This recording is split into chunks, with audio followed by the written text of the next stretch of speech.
사랑하는 성도 여러분, 8월 7일 목요일 아침입니다. 하나님의 은혜와 평강이 함께하기를 축복합니다. 좋아요, 구독 꼭 눌러주세요. 우리 천만 성도 큐티하는 그날까지 함께 달려가도록 하겠습니다. 오늘 우리에게 주시는 하나님의 말씀은 에스겔서 14장 1절로 11절까지의 말씀인데요. 우리 1절에서 3절까지 말씀 같이 읽도록 하겠습니다. 이스라엘 장로 두어 사람이 나와 내 앞에 앉으니 여호와의 말씀이 내게 임하여 이르시되, 인자야, 이 사람들이 자기 우상을 마음에 들이며 죄악의 걸림돌을 자기 앞에 두었으니 그들이 내게 묻기를 내가 조금인들 용납하랴. 아멘.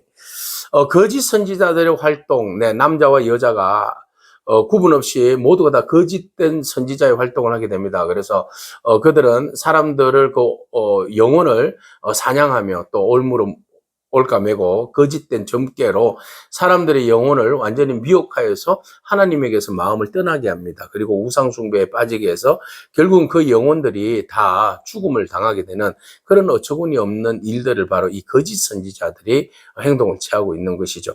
자, 하나님께서 에스겔에게 말씀하십니다.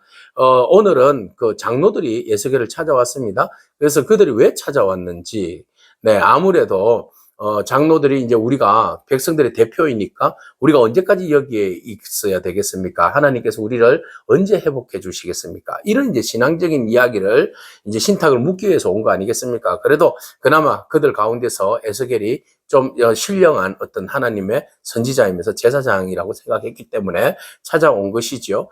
자, 그런데 하나님께서 에스겔에게 말씀하십니다. 쟤네들 겉으로는 번들이한데 속은 우상숭배로 가득 차 있어.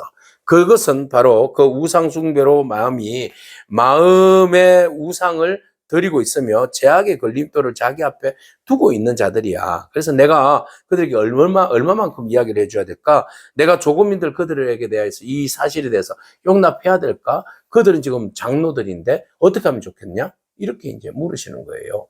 그러니까 그 백성들의 대표라는 사람이 와서 하나님의 어떤 계획과 하나님의 응답을 구하기 위해서 에스겔에게 묻는데 실질적으로 그 마음속에는 하나님이 없어요. 그냥 마지막으로 확인받고 싶은 거죠. 하나님이 없고 그들의 삶에 있어서 모든 것들을 주관하는 것은 우상이었습니다.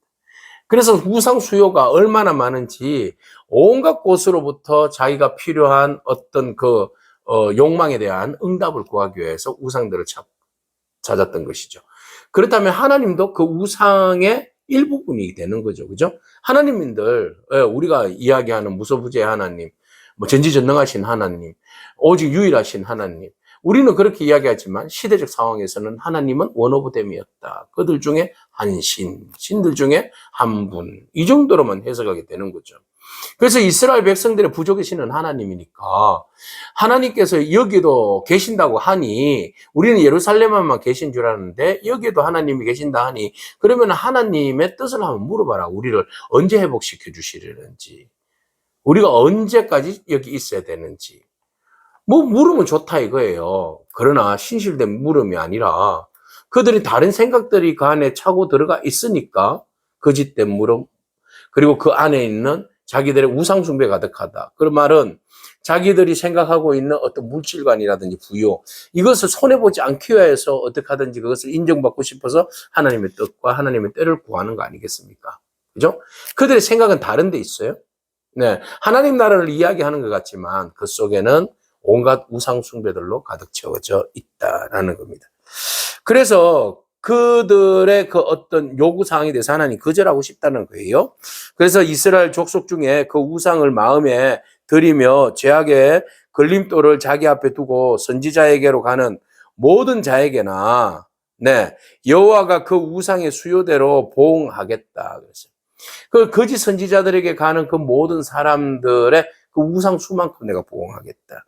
이스라엘 족속이 다 우상으로 말미암아서 어떻게 했어요? 나를 배반했다.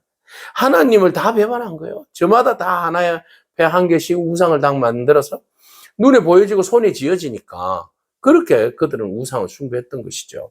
근데 하나님 눈에 보이지 않습니다. 잡히지도 않습니다.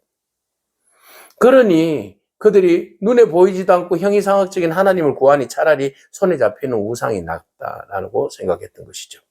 그래서 수없이 많은 사람들이 우상 숭배에 빠지는 결과를 가지게 된 거죠. 그래서 이 모든 것들을 우상 숭배하는 그 자체가 하나님 배반이라고 그랬어요. 하나님 은혜에 대한 배반이었어요. 그래서 하나님께서는 이스라엘 백성들에게 그렇게 선지자들도 거짓말로 선지자들도 예언하고 말이죠. 네? 또 공동체 안에서 장로라는 사람도 하나님의 뜻을 진정으로 구하기보다는 그들의 속내는 온갖 부정한 우상 숭배로 가득 채워져 있고 겉으로만 하나님의 뜻을 구하는 척하는 그런 오염되고 파괴되어져 있는 어떤 신앙관과 인간관을 우리는 보게 되는 거죠. 그래서 하나님께서 이대로 내버려 뒀다가는 다 멸절되겠다. 그래서 하나님께서 하시는 이야기가 이들 족속들에게 뭐라고 말씀하십니까? 주 여호와의 말씀에 너희는 마음을 돌이켜서 우상을 떠나라. 그 얼굴을 돌려서 모든 가정한 것으로부터 떠나라 그랬어요. 이곳에 있으면 네가 병든다. 그래서 이곳으로부터 너희가 떠나야 된다. 진정으로 백성의 지도자로서 백성들을 올바른 길로 하나님 기뻐하시는 길로 인도하려면 이 가증한 거, 이 악한 우상으로부터 떠나야 된다. 너희 안에 있는 이 우상을 한번 보라는 거예요. 심도 있게 한번 점검해 보라. 네가 지금 추구하고 바라보고 있는 우상이 어떤 우상인가. 그걸 봤으면 이제 우상을 드러내야 되잖아요. 청소해야 됩니다.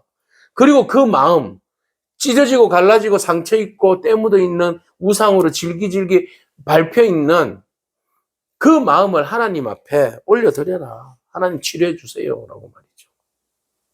네? 오늘 우리에게 기회입니다. 우리가 온갖 우상들로 찌들어져 있는 우리의 영혼의 마음을 점검해 보길 바랍니다. 그리고 우리가 정리할 수 있는 것은 정리하고 더 이상 정리하지 못하는 것은 주의 성령님께 의지하길 바랍니다. 주께서 우리의 영혼에, 우리의 심령 안에 있는 모든 우상숭배와 악한 찢어져 있는 그 죄의 때를 다 제거하여 주실 줄로 믿습니다. 자, 이렇게 해서 하나님께서 일단 죄로부터 떠나야지 너희가 산다라고 이야기를 하고 계시죠. 근데 그들과 함께 있는 거류자들 있잖아요. 외국인들. 그들도 누구든지 나를 떠나고 자기 우상을 마음에 들이며 죄악의 걸림돌을 자기 앞에 두고 자기를 위하여 내게 묻고자 해서 선지자에게 가서 모든 자에게는 선지자에게 가는 모든 사람들 그들에게는 나 여호와가 친히 응답하겠다. 그들도 징계하겠다. 거짓 선지자들의 말에 미혹당하여서 점괘를 얻기 위해서 가는 자들을 내가 무찌르겠다 그랬어요. 자, 그 사람을 대적하여서 그 놀라움과 표징과 속담거리가 되게 하겠고 내 백성 가운데서 끊으리니 내가 여호와인 줄을 너희가 알리라. 결국 그들도 망하게 된다. 대적들도. 그러므로 보세요. 만일 이런 일들이 있어요. 선지자가 유혹을 받았어요. 말을 하는데 그러면은 선지자가 유혹을 받고 말을 하면 여호와가 그 선지자들 유혹을 받게 하였거니와 내가 손을 펴서 내 백성 이스라엘 가운데에서 그를 멸하겠다. 선지자들의 그릇된 말을 통하여서 그들이 유혹을 받고 또 유혹받은 대로 말하는 그들을 하나님께서는 그 유혹받는 그 선지자들, 뭐 때문에 유혹받아요? 돈 때문이잖아요. 하나님의 진리만 전해야 되는데 돈에 매수가 당해가지고 바른 소리, 올바른 소리 하지 못하고 삥 둘러서 엉뚱한 소리 나고 오히려 복을 비는 이런 어리석은 선지자의 길을 떠나라는 겁니다. 우리가 상당히 그런 부분이 있잖아요. 그죠? 모든 사람을 축복하는 것이 우리 목회자의 일이고 모든 사람을 칭찬하고 세우는 것이 구원으로 이끄는 것이 우리의 역할입니다. 그럼에도 불구하고 어떤 물질의 노예가 되고 어떤 권위의 비굴함 때문에 말해야 할 것을 하지 못하고 돌이켜야 할 것을 외치함에도 불구하고 외치지 못하는 그런 이중적인 연약한 우리들의 모습 바라봅니다. 자, 어쨌든 선지자들은 유혹을 받아서 돈에 유혹을 받는 거예요. 그래서 결국은 우상 숭배자들이 기뻐하는 말만 전해. 그러면은 선지자도 죄로 인하여서 멸망받을 것이고 묻는 자들도 죄로 인하여서 같이 멸망을 받을 것이다. 당연하죠. 전하는 자는 잘못된 신탁을 전했고 자기 욕심에 의해서 자기 말을 전했고 받는 사람은 하나님께 구해야 되는데 오히려 더 우상 숭배자에게 답을 구함으로 뭘 하겠다는 겁니까? 자기도 동일하게 우상 숭배로 인하여서 주어지는 그 복을 누리겠다는 거 아니겠습니까? 세상의 만몬을 즐기고 세상의 부유함을 즐기고 세상의 명예와 권력을 즐기겠다는 거 아니겠습니까? 자, 그렇게 나오는 모든 사람들에 대해서 하나님은 심판하겠다. 그 죄에 대해서